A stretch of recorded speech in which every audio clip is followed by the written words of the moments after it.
I have a super short thing at the top, and then we can get straight to questions. So today marks the first day of National Flu Vaccine Week. As flu and COVID-19 continue increasing in circulation, we have two safe and effective vaccines that are our best way to stay protected this winter. The simple message from our health and medical expert is this: to be protected this winter, get your flu and COVID shots. Today, Dr. Walensky held a briefing with the American Medical Association to kick off a week where she and doctors across the country will be blitzing the airwaves about the importance of getting your COVID and flu shots. And with that, Darlene, go for it. Thank you. Can you give us a rundown on what is being done at the federal level to speed up the restoration of electrical power to the folks in North Carolina? So, as you know, the White House is has been monitoring the situation and is in contact with local officials. Local law enforcement is receiving federal support on the investigation. We will continue to let that investigation play out.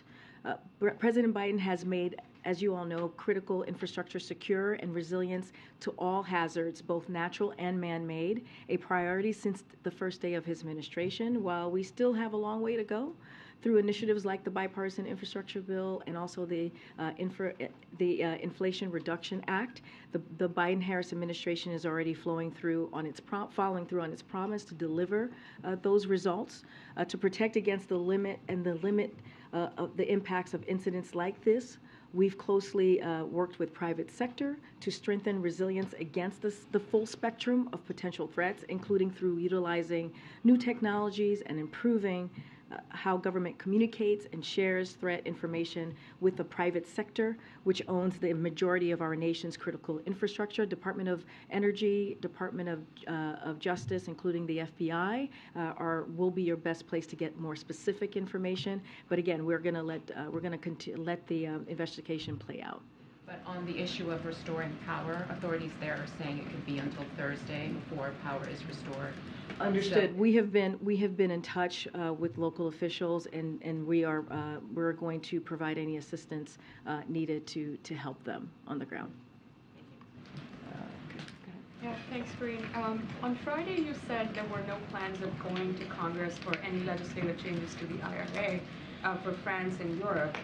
Over the weekend, there were some French officials who said that one way of making the tweaks that President Biden proposed to the IRA was through executive orders, and we're wondering if the administration has already started working on certain EOs, or if you're planning to work on them going forward. Can you offer any specifics? So there's two things. The first thing is the president was clear that there are ways that we can address Europe's concerns, right? The concerns that they actually have. This is a matter we are working through substantive consultation with our European counterparts. We don't want to get ahead of that process, but we're going to have those conversations and find ways to, again, address their concerns. I was speaking to specifically like glitches that might be that we have heard about in this particular piece of this law now. And so what I was saying, no, we don't have plans to go back to Congress on that. But when it comes to their concerns, of course, we're going to have conversations with our European allies. And specifically on that, I mean, the administration did say during the French president's visit that that it had worked on overcoming French objections to whatever it is that they were talking about with respect to the IRA.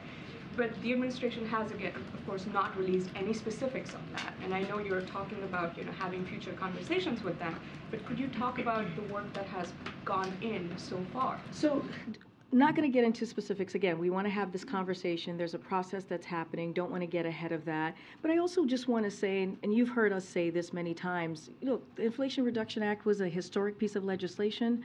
It's going to help Americans, millions of Americans across the country, as we talk about lowering cost, as we talk about really attacking the number one priority when you think about the economy for the president, which is lowering costs on health care, lowering costs on energy, doing that historic investment on fighting climate change. So this is something that the president is very proud of, and it's going to really, truly change lives. When it comes to the concerns of our European partners and allies, certainly we're going to do our best to have those conversations, but I'm just not going to get ahead of the process that's currently happening. One on Russian on the oil price cap. Obviously, Russia has said that they're not going to abide by it, even if that means cutting production. Ukraine is saying $60 is way too much. Russian oil blends are selling in Asian markets at $79 a barrel, which is like $20 higher per barrel, and which kind of shows that there's willingness to buy oil from Russia at that price. I mean, given all the work that is going in, how confident are you that this is going to actually have any impact at all on Moscow and President Putin's oil revenue? So a couple of things. You just asked me a couple of questions all at once, or made a couple of statements all at once. So when it comes to Russia's response, look, we're not surprised by that. We're not surprised by what their reaction has been and what they're saying. Look, the goal of the price cap has always been to ensure that discounted Russian oil continues to flow onto global markets. And even as we limit the energy revenue that Russia is using to fund its illegal war in Ukraine, and so we believe that the cap at this level maintains clear incentives for Russia to continue exporting. Not doing so would have serious repercussions for Russia, and so that's how we see this process moving forward. I know that you were mentioning why 30 and not 60, and I know that there's been some comments out there, and so look, the price will lock in a discount on Russian oil, especially in light of the $100 per barrel they earned just a few months ago, and it can be adjusted over time to prevent Russia from further profiting from its war. And so we believe this is an unprecedented action that we're seeing right now, and it demonstrates the unity that United States and our allies and partners have. And we think this is an important step forward. In your meeting with the president, did he indicate that he'd made any headway in his lunch with Senators Leahy and Shelby about reaching an agreement on the top line for the omnibus? So don't have any readout for you on the president's lunch, as you just mentioned. Just for folks who may not be aware, the president had lunch today with Senators Leahy and Shelby of the Senate Appropriations Committee to toast their long careers, but also to your point, Phil, to discuss the funding bill. Look, the president believes that Congress needs to and has to reach a deal, a bipartisan deal. This is something that they were able to do just last year around this time in a bipartisan way, and he believes that they should be able to do this again. This should not be about partisanship. We are talking about critical funding when you think about public education, when you think about our national security, when you think about about health. These are important things that are critical to the American people. So he believes that the Congress should move forward in getting this done. But more broadly speaking, and I said this last week, when it comes to our efforts and the funding and how we're moving forward, we believe that process is in good hands with our OMB director, Shalonda Young. She knows how to get this done. She knows how to get a bipartisan deal, get that done, and also, we have our Office of Leg Affairs who is working on this as well. We've had, multiple conversations with members of Congress, and we're continue to make calls. We continue to do briefings. But again, this is something that the president believes needs to get done. It was done last year in a bipartisan way. We should be able to do that this year. Just one follow-up on that. Has he shown any openness to the idea of dropping the parity between defense spending and non-defense domestic spending, which is currently the Republican proposal? So look, I'll say this. I'm not going to get ahead of any discussions that are currently happening right now. And so I know the Congress is moving forward, having those discussions. I'm certainly not going to be negotiating from here, from the podium. Thanks, Karine. Two topics, if I can. The Supreme Court heard arguments today about a graphic designer who objected to designing websites for gay couples. The justices seem to be sympathetic toward her in today's on the court today. We've heard the White House talk about the potential ripple effects after the Dobbs ruling. Do you have a comment on this specific case and any concerns from the administration about the potential wider implications of this particular case? So I want to be very careful here. Don't want to weigh in or prejudge the Supreme Court's outcome. That's something I'm going to do here at the podium. But to your point, more broadly speaking, and we have talked about this, we recognize the right to free speech, and we support ensuring that no one is discriminated against or refused services because of who they love and who they are. And so, as you know, we've been very clear about that. The administration believes that every person, no matter their sex, race, religion, or who they love, should have the equal access to society, including access to products and services on the same terms as other members of public. Look, the Department of Justice said in its brief that for decades, non-discrimination public accommodations laws have coexisted with the First Amendment. Courts have recognized that we can require businesses open to public to service people regardless of their backgrounds, even when that means businesses must incidentally engage in speech which they disagree upon. So this is no reason to upend this balance right now, as the Department of Justice just laid out, as I just laid out what they said in their brief. But again, I don't want to weigh in. I don't want to get ahead of what the Supreme Court's decision will be on this. And on the year-end wish list and to-do list, is there a push right now by the White House to renew the expanded child tax credit?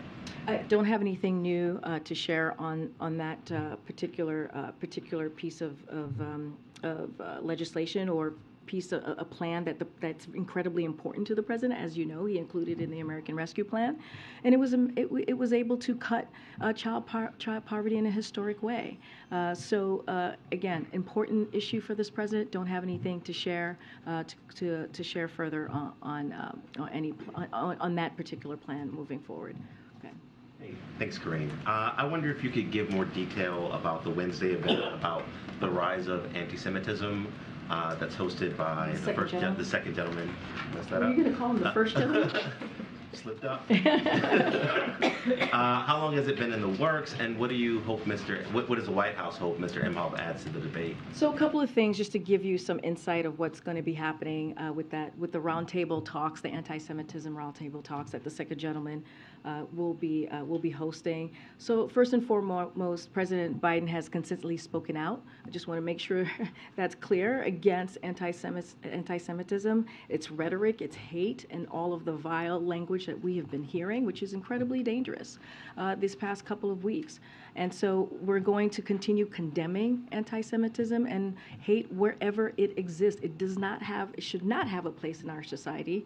And so you'll continue to hear that. The president says silence is complicity. And so, that is something that we will make sure that we continue to condemn. Now, as it relates to Wednesday, the second gentleman, Douglas Emhoff, will convene a roundtable with Jewish leaders from across the country. The roundtable will include leaders of Jewish organizations fighting anti-Semitism that represents the wide range of Jewish community, from students to seniors, and including Reform, Conservative, and Orthodox denominations. And the second gentleman will be joined by Ambassador Susan Rice, White House Domestic Policy Advisor Ambassador Deborah Lipstadt, Special Envoy to Monitor and Combat Anti-Semitism, and Keisha Lance Bottoms, Senior Advisor to the President for Public Engagement. He felt it was important to host the roundtable, given the rise, as I just was mentioning, of anti-Semitism that we have seen over the past several months, and even longer. This is something the second gentleman takes very personally. He is the first Jewish person in this role, the first Jewish individual married to a president or a vice president. He has said himself that he is in pain. And that this is something we cannot normalize, and that's one of the reasons, as I just laid out, that he wanted to do this personally. Just a follow-up. Is it something that he asked for, or something that the president directed him to do? Well, I just laid out, the president has been very clear in condemning anti-Semitism, the hate that we have been seeing, racism, the increase of hatred that we've been seeing just the past several months. So this is something that his administration more broadly is going to continue to do when we talk about condemning that type of speech. But look, I just laid out, this is something, when it comes to this roundtable that the second gentleman is holding, it's something that is very personal to him and important for him, that he believed that he needed to do. And clearly, it's part of our administration's response, and certainly we'll welcome it. Karine, to follow up a little bit on that, the week ahead after Wednesday, there were no public events for the president. Is that so he can take a more hands-on approach to the spending deal if necessary? And can we expect him to drop by that anti-Semitism roundtable on Wednesday? It's a good question. I don't have anything to preview at this time on if he will be able to stop by. Clearly, we're always working through the president's schedule, as you know. But just to lay out the president's engagement on the as we're discussing the government funding bill. Look, as you know, he had the Big Four here last week in leadership to talk about. They talked about this. You saw it in the readout. He met with President Leahy and Senators Leahy and Shelby to have the discussion about the omnibus bill. And so the president is going to continue to have those conversations. He's going to continue to be involved. I don't have anything to preview at this time on what the rest of his schedule is going to look like for the week. As it pertains to Wednesday, also, could we expect remarks from him regardless of what happens in Georgia on Wednesday? And then lastly, the president, he didn't end up going to Georgia during the campaign for Raphael Warnock. He hasn't been during the runoff election. Why is that? So look, I need to be careful. The Hatch Act, this is an ongoing, as you know, election with this particular, what we're seeing, the runoff in Georgia. So I want to be really careful here. But I have said many times before at this podium that the president will do anything that he can do for Senator Warnock to be helpful to him. As you all have seen on the president's schedule recently, he's done a high volume of fundraising, attended several political events, including phone banks and unions with unions and much more. Look, the way that we see this, if you think about the midterms that just occurred, the president played a big role here. He set the narrative on how Democrats were going to move forward in the midterms, how they were going to talk about the successes that they had, how they were going to talk about what was important to American families, right? They made that contrast with Republican electeds, Republican officials who were talking about getting rid of Social Security, putting that on the chopping block, putting Medicare on the chopping block. He talked about the freedoms of the American people wanted as it relates to Roe v. Wade and how we saw the Supreme Court get rid of Roe. And we talked about that and how Republicans wanted to put a national ban. They were pushing for a national ban, and it didn't matter which states, if you're a red or blue state. And this is the thing that the president talked about, and others followed. So the president played a big role in setting that narrative, setting that contrast. And let's not forget the successes that we have seen, his economic policy successes, as we talk about the bipartisan infrastructure legislation, the Inflation Reduction Act. Those are the things that the president was able to get done, and Democrats were able to run on it. This has, of course, been a harsh season for respiratory illnesses in children, and there continue to be anecdotal reports that some drugs are in short supply in certain places, like children's Tylenol, ibuprofen, amoxicillin. The supply chain is clearly under duress, and some Americans are struggling to find the drugs they need. What's the administration doing about it, and how big of an issue do you believe it is? So first, I would refer you to the FDA, who is keeping a close eye on this, and they will share more on any details about supplies as it relates to concerns on drugs, which you're laying out to me, Ben. But what I'll say more broadly on this is, for context, is that drug shortages are not uncommon, and is something the administration is regularly monitoring. The FDA is always tracking shortages at the national level and works closely with manufacturers to understand their production and supply. And while FDA does not manufacture drugs and cannot require a pharmaceutical company to make a drug, make a more of a drug, or change the distribution of a drug, FDA is in touch with the various manufacturers and stand ready to provide support where possible. Again, this is something that we are monitoring. I would refer you to the FDA on any specifics. Are you considering stepping in and working with companies in any way similar to how you all did with the baby formula shortage? I don't have anything more to share on any type of outreach. reach. But again, FDA would be the best place for you to get more details on how they're moving forward with this. Go ahead, Weijia. Karine, has the administration decided whether to appeal the court ruling that ends Title 42 because the deadline is this week? So I've been asked this question a couple times in the briefing room. This is something that, because it's a legal matter, is something that the Department of Justice will decide on, and I would leave it to them. We understand that the administration is considering a proposal that would bar certain migrants from receiving asylum here in the U.S. if they don't seek asylum in other countries first. Is that a proposal that you're moving forward with, or are there any other alternative measures to Title 42 on the table? So, look, we are committed to continuing to secure our borders while maintaining safe, orderly, and humane processing of migrants. That is something that we are committed to under this administration.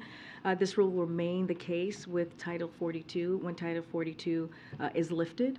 Any suggestions that we might be changing a policy or looking at a different policy is inaccurate at this time. I know there's been conversations about that. We haven't made no such decisions have been made yet. But again, we are committed to securing our border. I have a couple questions on this Chinese hack by the group APT41. The Secret Service says that this state-sponsored group of cyber criminals stole at least $20 million in COVID relief, including small business administration loans. I know that ring. Unemployment insurance funds. What safeguards are in place to prevent this sort of fraud, and why did they fail, is my first question. So look, we don't comment on specific law enforcement cases, so clearly not going to do that from the podium, but the President has continually embraced and called for strong oversight and enforcement against potential fraud. The President made clear that in the State of the Union, his State of the Union just earlier this year, and when he announced the Justice Department's appointment of a chief prosecutor for pandemic fraud as part of the interagency COVID-19 fraud enforcement task force. So for more on any specifics on this or any more details, like again, this is a legal enforcement matter. This is something that the Department of Justice would China face any consequences? Again, this is something that the Department of Justice would be dealing with, as it is an ongoing law enforcement matter. Okay, good. Thanks, Karine. On the trip tomorrow, President Biden has visited a lot of semiconductor plants. Can you just talk about what makes this one special? Is it based on that it's run by Taiwan company? Is it advanced chips? What's kind of differentiates this trip? So it's a very good question. We are going to be having a background call this evening at 6:30, which is going to be led by Brian Deese. And so I would encourage all of you to join that background call, and you'll have more specifics. I'm sorry, a backgrounder. Backgrounder, yes, it's a backgrounder. And it'll, as you know, it's usually lifted the next morning. So yes, it is a background call with Brian Deese that'll happen at 6:30. So again, I'll encourage all of you to join. But look, as you know, he's going to be going to Phoenix, Arizona to be discussing the American manufacturing. Under this president, we have seen American manufacturing coming back to the U.S., and a lot of that is because of the president's economic policies. We've seen more than 700,000 manufacturing jobs created under this president, and he is going to continue to talk about that, talk about the CHIPS and Science Act and that historic piece of legislation that was, as you all know, a bipartisan piece of legislation that is going to continue making sure that we have manufacturing jobs right here in the U.S. So again, you'll get more details on that. Don't want to get ahead of that conversation that will be had by Brian Deese at 7:30. It's a background call. I, again, encourage all of you to join. Thanks, Karine. Two questions for you. First, on the North Carolina power outage. The local authorities have said they believe it's an intentional attack. Is the White House aware of any motive that might have been behind that? Again, I'm just not going to get ahead of the process. It is being looked at, investigated currently. I'm going to let that investigation play out. I would refer you to the Department of Energy, Department of Justice, FBI, to get any more specific details on that. And then Democratic leaders in the House are discussing attaching Senator Manchin's permitting bill to the annual defense policy bill, which is a must-pass. Is the White House urging that too? And if so, how are you doing that? So yes, the president believes we should pass the defensive authorization bill and that the permitting bill should be included in that legislation. So that is something that we support from here. Go ahead, Stephen. Other things on the to-do list, the antitrust tech bill. Does the president want to see action on that in the lane? I don't have anything more to say than what I shared last week. I refer you back to I was asked about this a couple times last week, so I refer you back to those comments. Thanks. The Electoral Count Act reform. Is that something? That is something that is indeed important to the president, and he wants to see that move forward. There was word today of an agreement in principle between Senators Tillis and Sinema on immigration reform. Is that something? So we haven't seen all of the kind of the language on that particular bill, so don't want to comment from here. Don't want to get too far ahead. I know there is a drafted proposal, but look, the president has repeatedly called on Congress to permanently protect dreamers, farm workers, essential workers, and others, and to provide them with the pathway to citizenship. Remember, the first day of his administration, he put forth a comprehensive immigration bill. So we are committed to working with members of Congress from both parties on real solutions to modernize and our outdated immigration system. So that is certainly a priority for the president, but we haven't seen the detailed proposal, so I can't comment about that from here. One last thing. Senator Shaheen has a statement. She's apparently not coming to the ball tonight. Oh, okay. She's upset that the president endorsed a proposal to put South Carolina ahead of New Hampshire, and she says that New Hampshire is now vulnerable for her party. Does the president have a response to that? So look, we honor the Hatch Act, as I mentioned many times before here, as we are talking about a potential election, a 2024 presidential election. But looking backward, it is the ultimate irony, that the 2020 election was proven by the Trump administration's Homeland. Oh, sorry, I think I got ahead of myself there. We take the law very seriously here, and so that's the number one thing. And again, I want to be very careful because of 2024. And it places strict limits on what I can say because of the Hatch Act about future elections and, of course, political party processes. I know I was asked this question many times before about the DNC, and so I've always referred folks to go to the DNC. But again, as a candidate in 2020, and as we have heard the night of the New Hampshire primary, Joe Biden was very clear that to him, respecting our diversity as a nation and breaking down barriers for our people is a fundamental principle. And so he believes that what Democrats in office stand for, and he has upheld that principle as president.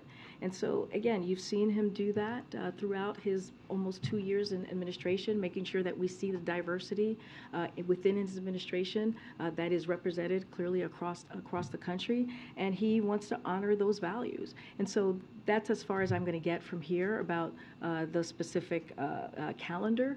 Again, don't want to get into politics as it relates to political parties. Okay. Karine, can you talk about with Congress considering repealing the COVID vaccine mandate for service members in the NDAA? John Kirby spoke earlier about the president's position, Secretary Austin's position of wanting, obviously, to keep it. So what is the White House prepared to do for that aspect of it, and is the president personally engaging with lawmakers on this? So, look, when the president met with the Big Four just last week, as you all know, Leader McCarthy raised eliminating the requirement that service members be vaccinated against COVID-19. So clearly they had a conversation, as you asked me about talking to members. The president told him that he would consider it, but also made clear that he wanted to consult with the Pentagon. And since then, as we've all heard, the Secretary of Defense has recommended retaining the mandate. That's because the COVID vaccination requirement was put in place to keep our service members safe and healthy and prepared for service. And I would remind, I remind all of you that the Pentagon has a range of vaccines. It has long required. So this is nothing new. This is, there's history here. There's precedent. So with respect to NDAA, those discussions are ongoing. I don't want to get ahead of it, but clearly, as I just mentioned, it was brought up in their conversation that he had with the Big Four last week. Has he had conversations about it since then? I don't have anything else to preview at this time for you on conversations specifically on the NDAA. I can say that we're just not going to get ahead ahead of the process that's currently happening in Congress. And you said from the podium that the White House isn't going to respond to every single thing that former President Trump says or does, but the White House also did put out some statements over the weekend about his calls to essentially overturn the 2020 election and put aside the Constitution. So I'm wondering if you can elaborate on that and share more about in response to his comments. So look, and again, he is a declared candidate, so want to be very careful on how I respond to someone who has declared in 2024. But this is what I was trying to say earlier. As it relates to 2020 and election conspiracy. Look, it's an irony, right? That 2020 election was that he says this because ultimately it was proven by the Trump administration's Homeland Security officials to be the most secure of all time. And not just the Homeland Security officials, it was also upheld by Trump's administration's Attorney General and by over 80 federal judges, of whom were nominated by Donald Trump himself. And so in 2022, the American people came together just past midterms and utterly rejected the dangerous conspiracy that we have been hearing, the big lie that we have been hearing from the former president, but also many Republicans. And so, look, American people have been very clear. They oppose the way that Republicans have talked about this. They oppose the violent rhetoric that extreme MAGA officials have engaged in, and so we should listen to what the American people had to say just a couple weeks ago. Go ahead. Karine. Yeah, and then I'll go back. Thank you. Okay, thanks. Just on Arizona again, is there another side to this trip, a political side, and beyond the chips aspect? Because he's done a lot of similar speeches in future or current plants.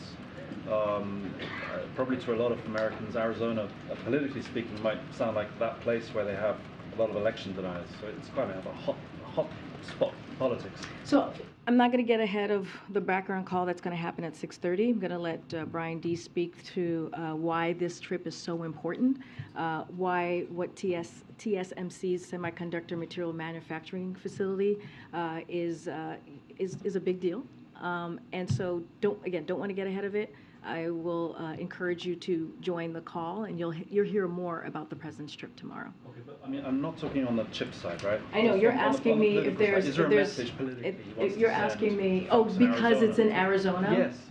Why? Because he's been to a bunch of places that are relatively similar. No, I hear your question, but the president. Different part of the country. No, I hear your question, but the president has said this over and over again. He's a president for everyone. Whether you live in a red state, blue state, purple state, this is about delivering for the American people. This is about keeping his promises as he moves forward with his economic policies. Look, the CHIPS and Science Act is a historic piece of legislation that is going to bring, and we're seeing this already, manufacturing back to the U.S. and has created hundreds of thousands of manufacturing jobs. And so that's why this is an important move forward that we're seeing with this particular facility in Arizona, and he wants to highlight that. He wants to lift that up. And so I don't want to get ahead of what the announcements are going to be or what he's going to talk specifically about what we're going to see at this facility tomorrow. But as you think about politics, as you're asking me this question, again, this is a president who has been very, very clear. He's going to deliver for all Americans. Very, very quick one about the medical. I think you've said previously that part of the medical has been done already, physical exam. When will the rest of it be done, like very roughly? Is it by the end of the year? Or? I don't have any specific dates to lay out or a timeline to lay out. I can say, I think I've said this last week, it was going to be in the next few months. We will release the president's physical in the same fashion, in the same transparent fashion as we did last year. Karine, thank you so much, Karine. This morning, the National Security Advisor met with President-elect of Brazil, Lula, for about 1 hour and 30 minutes. What would you highlight from the meeting? And also, Mr. Sullivan invited Lula to the White House before Lula's inauguration, January 1st. Is that visit happening? And why is the White House extending this not very common invitation to Lula even before he's the president? So to your first question, the two of them had a wide-ranging and productive conversation about how the United States and Brazil can continue to work together to address common challenges and deepen our strong bilateral relationship. And we will have a fuller readout of the visit, Jake Sullivan's visit to Brazil later today, and you'll have more details on that. To your last question, look, we will have more to share on that soon. As your question to a visit, look, this is really important to the president. We have said before, we've been working with members of incoming Lula's administration for face-to-face engagement. That's nothing new. We've talked about that, and we at high levels, so that we can hit the ground running once President-elect Lula becomes president in January. So this is something that we have been very clear about, very transparent about. Again, as I just stated, we want to hit the ground running with that relationship, that important bilateral relationship that we have with Brazil. And did the White House decide who you guys sending to the inauguration? It's going to be the vice president. The delegation, U.S. delegation. Yeah, who's going to be leading the delegation? We'll have more to share on what that makeup of the delegation might look like. I don't have anything to share for you at this time. Okay. Great, thank you. The administration said they're going to refill the Strategic Petroleum Reserve under $70 a barrel. The Russian price cap went into effect today, $60 a barrel. Is the president considering putting Russian oil in the Strategic Petroleum Reserve? No, because it's been banned. Okay. What about in Arizona? I just want to ask you, he's going to that chips factory. Any plans in Arizona to go to the border and see for the situation for himself there? So look, I want to be very clear here. The president's trips tomorrow is about the American manufacturing boom. We're seeing all across the country, thanks to, again, his economic policies. Again, more than we have seen in his almost 2-year term. More than 700,000 jobs, manufacturing jobs, that have been created just here alone in the United States. So he'll be visiting at TSMC, a company making a major investment to manufacturing cutting-edge chips in Phoenix. This investment will bring new jobs and economic opportunity to Arizona, very important to the people in Arizona. And it's in large part thanks to the CHIPS and Science Act the president signed into law.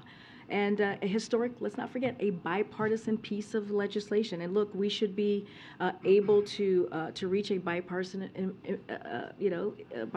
agreement on immigration too. And that's what we're calling for, right? We're asking for Republican officials to come and work with us, and let's have a bipartisan agreement on immigration instead of doing political stunts, instead of doing what they're doing, going to the border, not actually coming up with any real ideas about that. That's where I will leave it. That's what the president is doing tomorrow. He's going to go to Arizona to talk about an important initiative that's going to change Americans' lives, specifically in Arizona. Just a follow-up on Edward's question.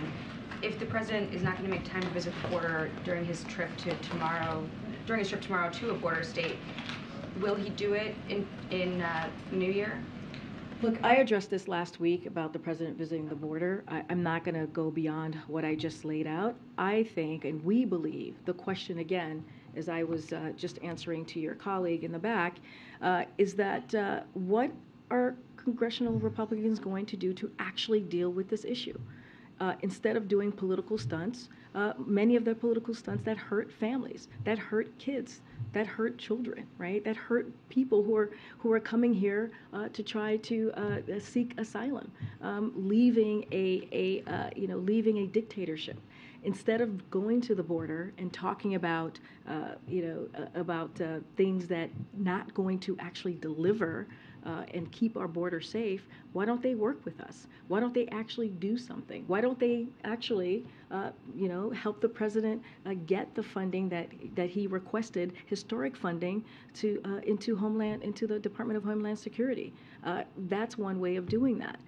But again, they're playing political games and doing political stunts.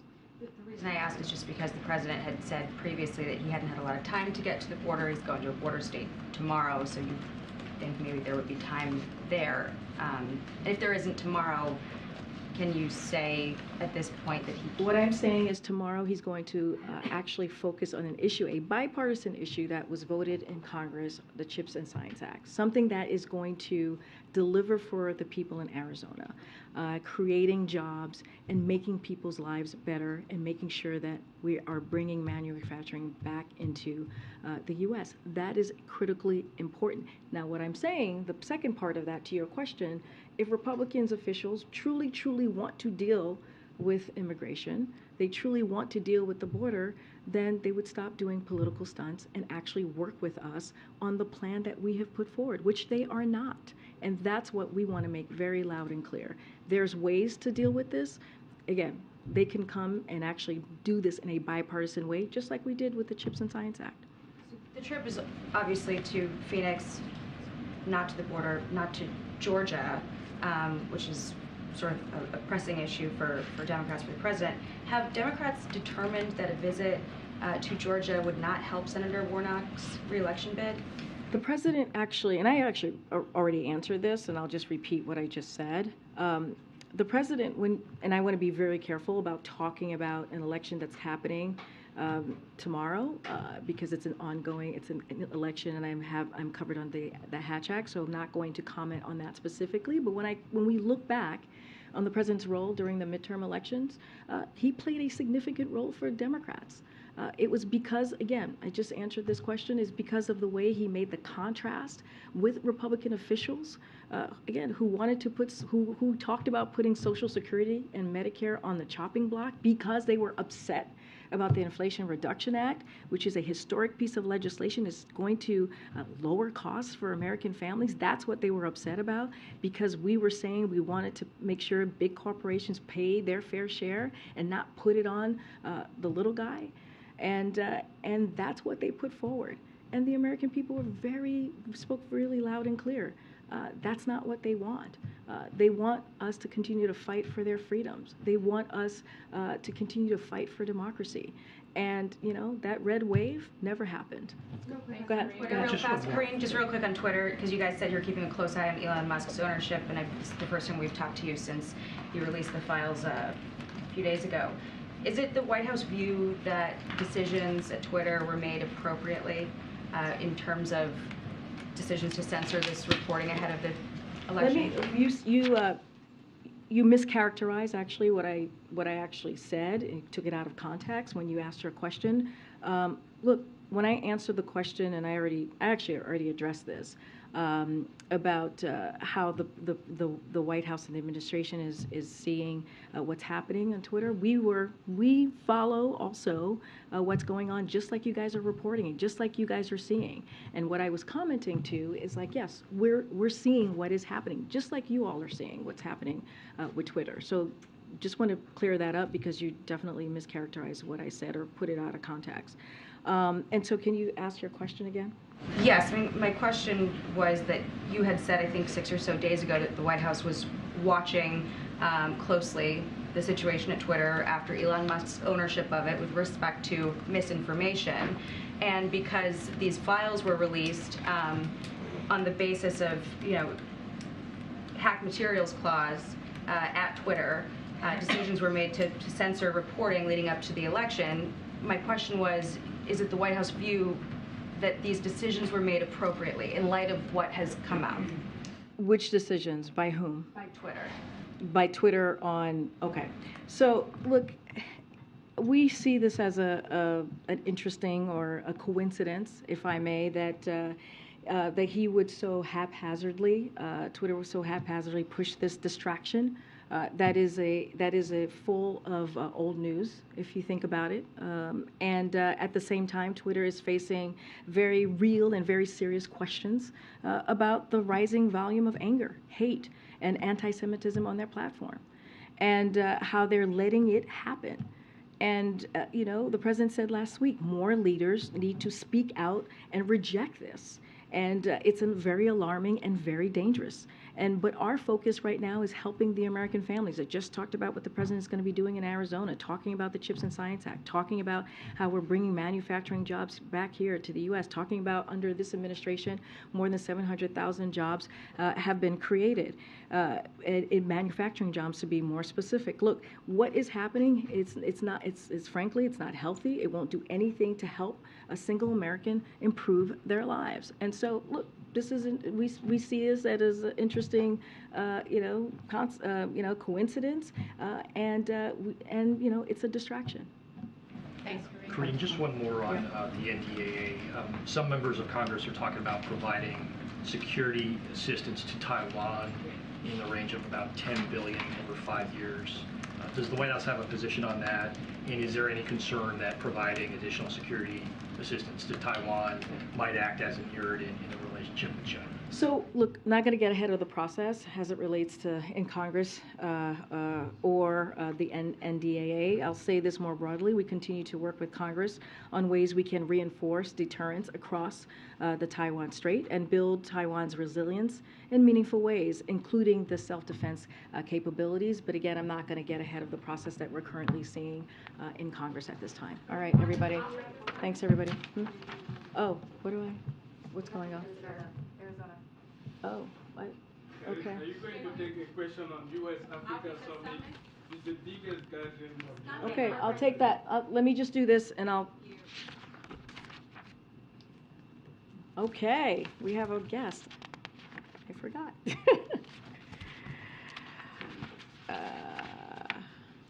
Okay, so we are pleased to have a local reporter from the Arizona Republic and Arizona Central join us in the briefing room today and ahead of the president's trip as we've been talking about Arizona and the CHIPS and Science Act.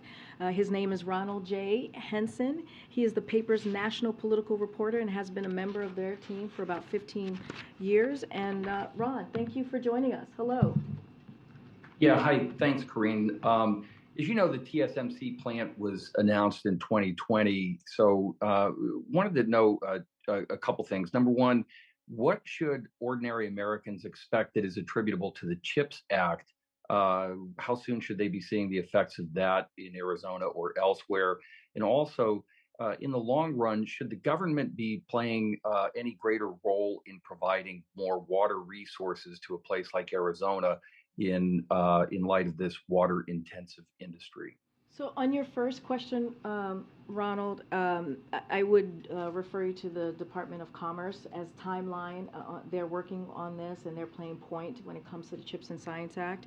On your final question, it's important that these facilities are built sustainably and in a way that doesn't harm the environment of a region. We know that these chip fabs can be water intensive, but both TSMC and Intel have taken steps to reduce water usage at their facilities in Arizona.